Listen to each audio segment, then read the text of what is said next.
football, ready, go. Playing football comes with a lot of effects. You got a lot of consequences, side effects, good and bad, in playing football. My first main point about football is that you get a lot of injuries, broken bones, concussions, paralyzed, and worst of all, you can even get death by playing football. You get hurt, you can get hit a certain way, and it can cause you to die from an injury from football. And so, from CNN was telling me that this 16-year-old high school student was playing football in the game, and 2 days after, he died because he got hit so hard. It was like a head injury, and whatever the head injury did to him, it made him get into cardiac arrest, and it caused him to die within 2 days after the game.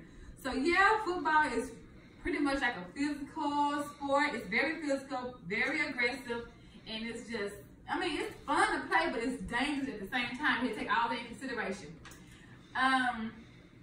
My second main point about football is that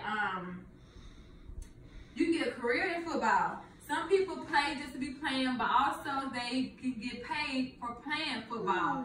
So I went to school with this boy named Adrian Peterson. He's a running back now. He plays professional football. He's a running back. He had several injuries. He had an ankle injury, a shoulder injury, and a knee injury. So no matter where you go, once you're playing football, you can still get injured.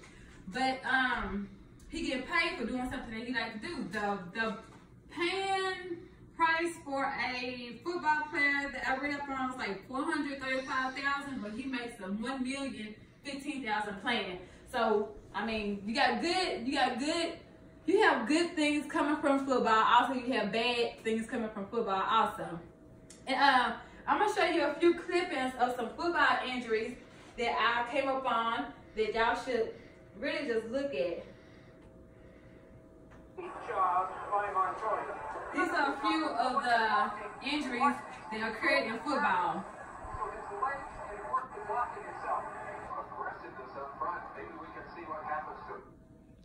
I mean, you can still watch it at the same time. And let's see, football been around for hundreds of years ago.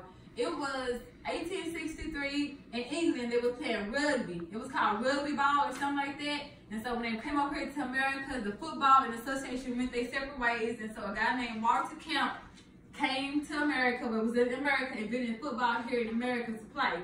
And so my third main point about football is that the coaches can get pushy. What I mean by pushy is that they can like get their trainers, they get their trainers involved and get these kids like painkiller injections.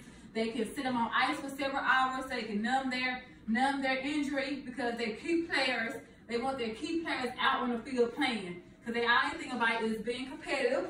All they want to do is win, because you know most coaches, all they care about is winning. And so yeah, it's kind of crazy how they do some of their players, especially their key players, to keep them on the field playing with their injuries and cover their injuries up. But it's not a good thing, because you can re-injure that same injury and then they be like messed up for real.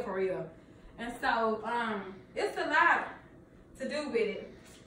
And also what I want to tell you about football is that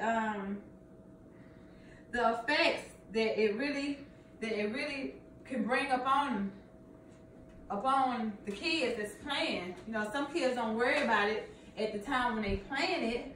And so, you know, my conclusion is that if you consider playing football or anything dealing with football, you take into consideration the effects that it have, your health that being involved, and that I don't know, just